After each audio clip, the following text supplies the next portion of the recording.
My name is Eliza, and I thought I had it all figured out. At 30, I was married to the love of my life, Michael, and we lived in this cozy, though tiny apartment in one of the city's most sought-after areas. This place, with its quaint charm and memories, was a gift from my late grandmother. Michael and I were like two peas in a pod. He worked in finance, always dressed in those sharp suits that made him look so handsome. I worked in marketing, a job I loved for its creativity and pace. We were the perfect team, or so I thought. One lazy Sunday morning, as we were having breakfast, Michael brought up the topic of family, a conversation we had danced around for a while. Eliza, I've been thinking, Michael began, his eyes serious, about us, about starting a family. I felt a flutter in my heart. Really? That's great. I've always dreamed of a big family, I replied, my voice filled with excitement. Michael smiled, but it didn't reach his eyes. I want that too, but let's wait until we have a bigger place. This apartment is too small for a family. I nodded, though a part of me felt a bit disappointed. You're right, it makes sense. We should sell this place first, right? Exactly, he said, reaching over to squeeze my hand. Once we sell your grandmother's apartment, we can buy a house big enough for, say, 3 or 4 kids. I laughed. 4 kids? That's a mini army. The conversation shifted to lighter topics after that, but I couldn't shake off a feeling of unease. It was like a small cloud on a sunny day. Family gatherings were a big thing in Michael's family. His parents, Robert and Martha, were the warmest people you'd ever meet. They welcomed me into their family with open arms. Then there was Alex, Michael's younger brother, who was married to Sarah. They had 2 adorable kids, but Sarah and I never clicked. She was always a bit cold and distant, and sometimes downright rude. During one such family gathering at Michael's parents' house, she made a snide remark about my cooking. Eliza, maybe you should stick to marketing and leave the cooking to us homemakers, she said, a fake smile plastered on her face. I remember feeling my cheeks burn with embarrassment. Michael jumped in, trying to lighten the mood. Hey, I love Eliza's cooking, right, Dad? He said, looking at his father, who nodded in agreement. The evening passed with more awkward moments, but I tried to brush them off. I loved Michael, and I was determined to make things work, even with Sarah. As we lay in bed that night, I turned to Michael. Do you think Sarah doesn't like me? Michael, already half asleep, murmured, Don't worry about her. You're amazing, and that's all that matters. I wanted to believe him. I really did. But deep down, I knew that things were not as perfect as they seemed. And little did I know, my world was about to turn upside down. A few weeks had passed since that conversation with Michael about starting a family. The idea of waiting for a bigger home had settled in my mind, though I still held on to the dream of a large family. It was a chilly December morning, and I was tidying up the apartment while Michael was at work. I decided to clean out the coat closet. It was overflowing with jackets and coats we hardly wore. As I was going through Michael's coats, I felt something in the pocket of his winter jacket. Curious, I pulled it out.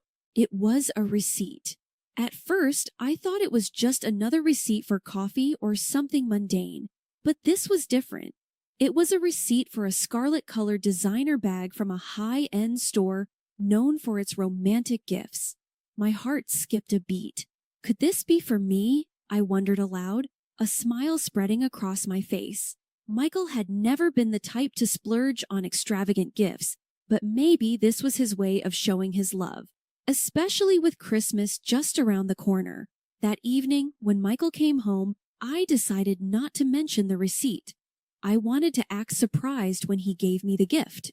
We sat down for dinner, and I couldn't help but feel a bit giddy. Michael, what are we doing for Christmas? I asked casually. He looked up from his plate. Oh, the usual. Dinner at my parents'. Why, you got something special in mind? I shook my head. No, just the usual sounds perfect. The days leading up to Christmas were busy with work and preparations for the holidays, but that receipt stayed in the back of my mind. I imagined how that scarlet bag would look with my New Year's outfit. Finally, it was Christmas Eve, and we were at Michael's parents' house, the whole family buzzing with festive cheer. Presents were piled under the tree, and I kept sneaking glances at them, trying to spot a bag-shaped gift. "Eliza, can you help me with this?" Martha, Michael's mom, called out from the kitchen. "Of course, Martha, be right there," I replied, happy to lend a hand. As I helped her with the pie, I mentioned the gift. "Michael's been acting a bit secretive. I think he's planning a surprise for me." Martha smiled. "That boy always has something up his sleeve. You're good for him, Eliza." The time came to open the gifts. My heart raced as Michael handed me a medium-sized, neatly wrapped box. It didn't feel like a bag, but maybe... I tore open the wrapping paper to find a set of beautiful porcelain dishes. I looked up at Michael, confused. "Surprise! I know you've been wanting a new set for when we host dinners," he said, smiling. I forced a smile. "They're lovely, Michael. Thank you." But inside, I felt a wave of disappointment wash over me. Where was the scarlet bag? Why did he buy it if not for me? The Christmas dinner at Michael's parents' house was in full swing.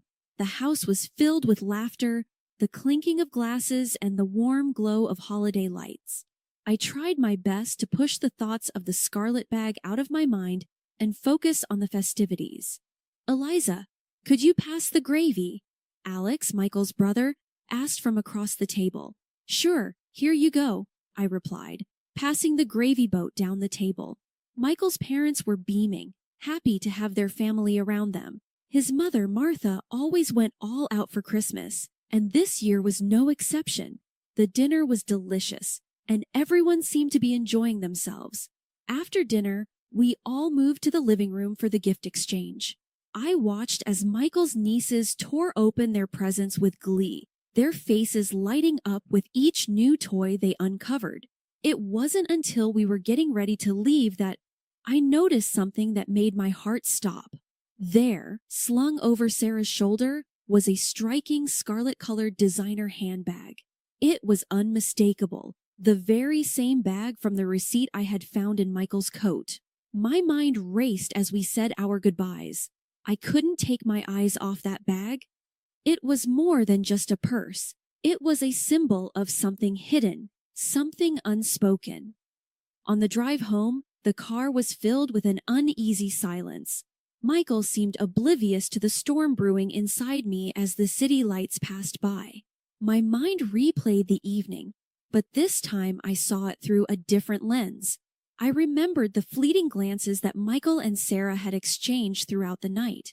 They were subtle, almost imperceptible, but now they seemed glaringly obvious. The way their eyes met across the room, the brief smiles, the quick hushed conversations when they thought no one was looking. "Is everything okay, Eliza?" Michael's voice broke through my thoughts. I turned to look at him, 1,000 questions on the tip of my tongue, but I couldn't bring myself to voice any of them. "Not yet. I'm just a bit tired, that's all," I managed to say, my voice barely a whisper. The rest of the drive home was spent in silence, each lost in our own thoughts. As we lay in bed that night, I couldn't help but feel a sense of betrayal creeping in. The man I loved, the life we had built together. Suddenly, everything seemed like a fragile facade ready to crumble at any moment. In the days that followed Christmas, my mind was in turmoil, haunted by the sight of Sarah with that scarlet designer handbag and the subtle glances exchanged between her and my husband, Michael. The nagging feeling in my gut told me something wasn't right.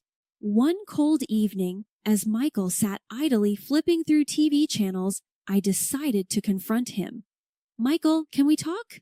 It's about the bag," I said, my voice betraying a hint of nervousness. He looked at me with a casual expression. "What about it?" "I just helped Alex pick out a surprise for her. That's all." I took a deep breath. "I found the receipt, Michael. It was in your coat. Why didn't you tell me?" He let out a small laugh, trying to wave it off.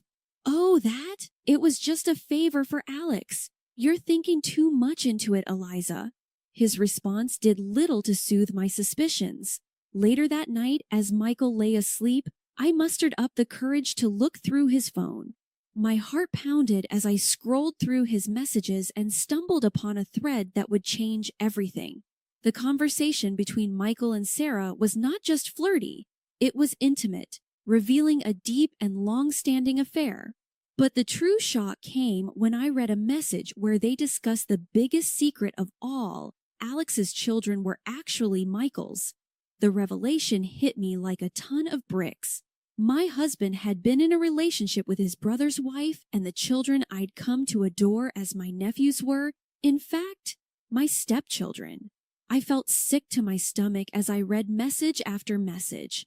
They spoke of love, of a future together, and most shockingly of convincing me to sell the apartment and move the money to a joint account.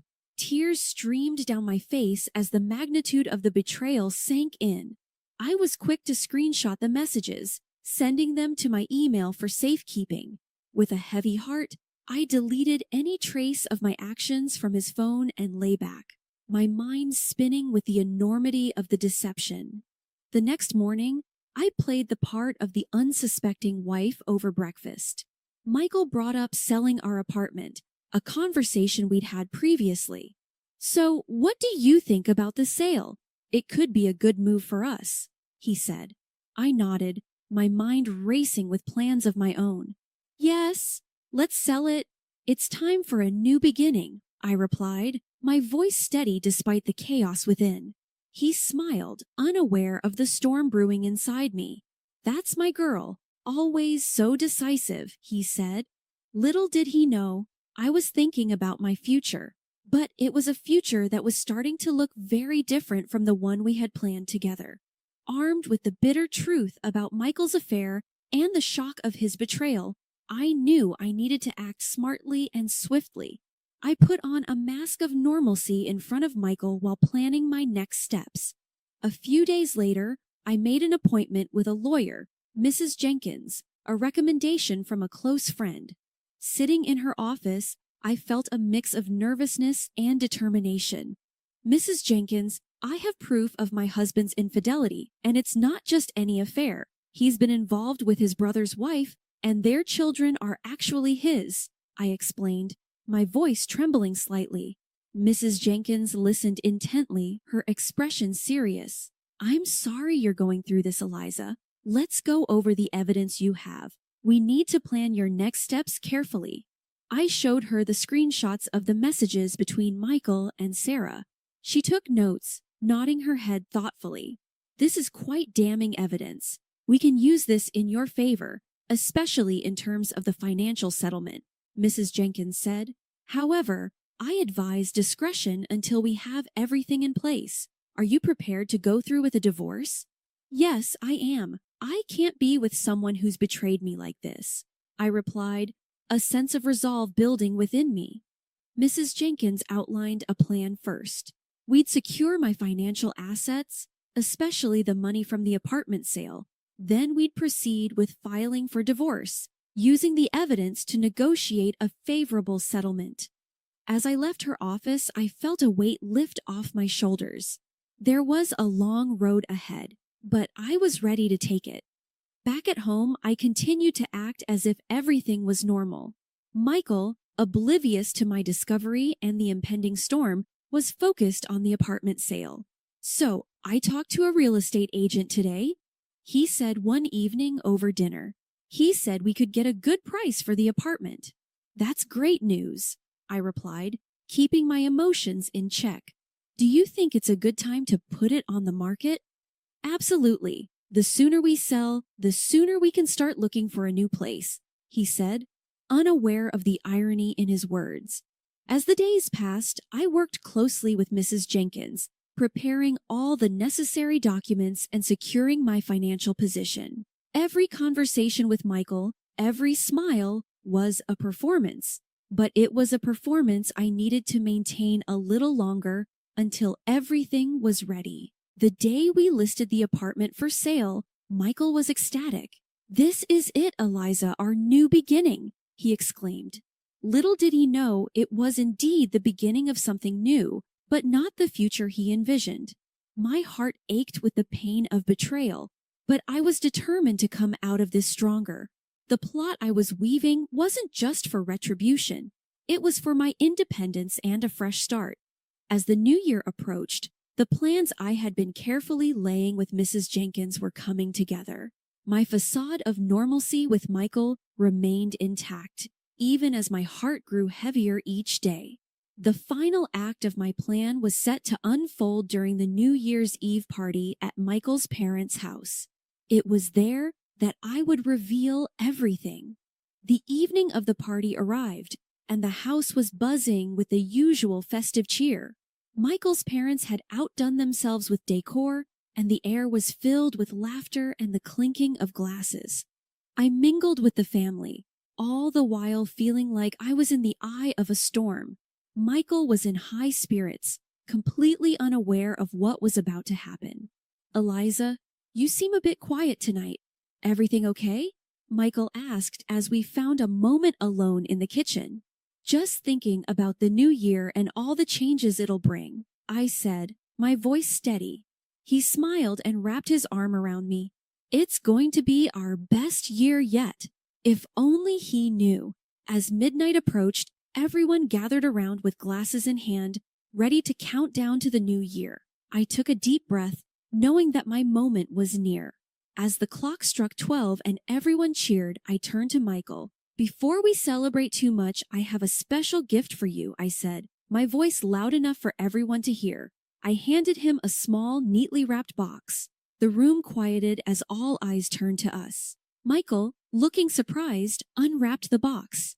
Inside were the divorce papers and a printout of the messages I had found on his phone. His face drained of color as he realized what they were. "What is this, Eliza?" he stammered, his voice barely a whisper. "It's over, Michael. I know about you and Sarah. I know about everything," I said, my voice clear and strong. The room erupted into chaos as Michael's parents looked shocked. His brother Alex was speechless, and Sarah, who had been standing near the back, looked like she might faint. "What are you talking about, Eliza?" Michael's mother asked, confusion and concern in her voice. "Michael has been having an affair with Sarah and her children are his," I said, the words tasting bitter in my mouth. Michael tried to speak, but no words came out. Sarah started crying, and Alex, who had been silent up until now, turned to his brother. "Is this true, Michael? Tell me this isn't true." Alex's voice was filled with a mix of anger and disbelief. Michael couldn't meet his brother's eyes. The truth was out there for everyone to see, and there was no escaping it. The revelation at the New Year's Eve party sent shockwaves through the room. Michael's family, once a picture of unity and joy, was now a scene of chaos and disbelief. The truth about Michael's affair with Sarah and their plan to embezzle the money from my apartment sale was out, and the reactions were immediate and intense. Michael's mother, Martha, looked at him with a mix of disbelief and heartbreak. "Michael, how could you? And with Sarah?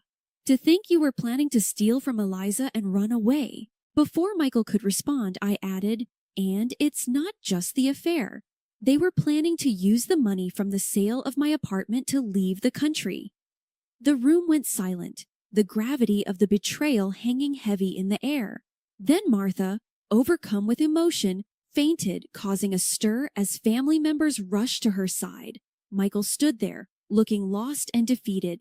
His father, Robert, shook his head in disgust. "I can't believe you would do this to your own family, to your own brother." Alex, who had been silent, his face a mask of shock and hurt, finally spoke. "Michael, I don't even know who you are anymore." Sarah was sobbing uncontrollably, her tears doing little to garner any sympathy. The family was too stunned and hurt by the depth of their deceit, with Martha being attended to and the room in disarray. I knew this was my moment to make my stand. I raised my voice, ensuring everyone heard me clearly. "I am filing for divorce from Michael, and I won't just stop there. I will be seeking financial compensation for this betrayal from both Michael and Sarah. The words felt empowering to say out loud. It was a declaration of my independence and my refusal to be a victim of their selfishness. Michael tried to approach me, a look of desperation in his eyes. Eliza, please let me explain, he pleaded. I held up my hand to stop him. There's nothing you can say to justify what you've done. You and Sarah have made your choices. Now you'll have to live with the consequences. The months following the New Year's Eve revelation were a whirlwind. The divorce proceedings were tough, but with each passing day, I felt a sense of liberation growing within me. I was no longer bound to a relationship built on lies and deceit. One sunny afternoon, after finalizing the last of the divorce papers, I sat in a cafe, a cup of coffee in hand, reflecting on the journey I had been through. You look like you're 1,000,000 miles away, my friend, Clara said as she joined me at the table. Just thinking about everything that's happened, I replied, offering a small smile. You've handled it all with such grace, Eliza. I'm proud of you, she said, her eyes full of genuine sympathy. Thanks, Clara. It wasn't easy, but I feel like I can finally start fresh now, I said, feeling the weight of the past months lift off my shoulders. With the divorce settled, I had kept the apartment and received a significant financial settlement from Michael. As for him, his reputation had taken a severe hit and he lost his job due to the scandal. Sarah and Alex had also gone their separate ways, with the family ties deeply strained. I heard Michael moved out of the city, Clara mentioned, stirring her coffee. Yes, he did, and honestly, I'm relieved. It's easier to move on knowing he's not around, I admitted. And what's next for Eliza? Clara asked, a hint of excitement in her voice. I thought for a moment. I want to focus on myself for a while. Maybe travel, pick up some hobbies that I've been neglecting, and who knows, perhaps even start dating again when I'm ready. That sounds wonderful. You deserve all the happiness in the world, she said, reaching over to squeeze my hand. As we chatted and laughed, I felt a sense of hope for the future. The pain of the past was still there, a faint scar on my heart, but it no longer defined me. I had emerged stronger and more self-assured. The story of my marriage and its dramatic end would always be a part of me, but it was now just that, a part of my past. Ahead of me lay a path filled with new possibilities and opportunities for growth and happiness. It was the end of one chapter, but the beginning of something new, something entirely my own, a fresh start, a new beginning, and a life that I was ready to embrace fully.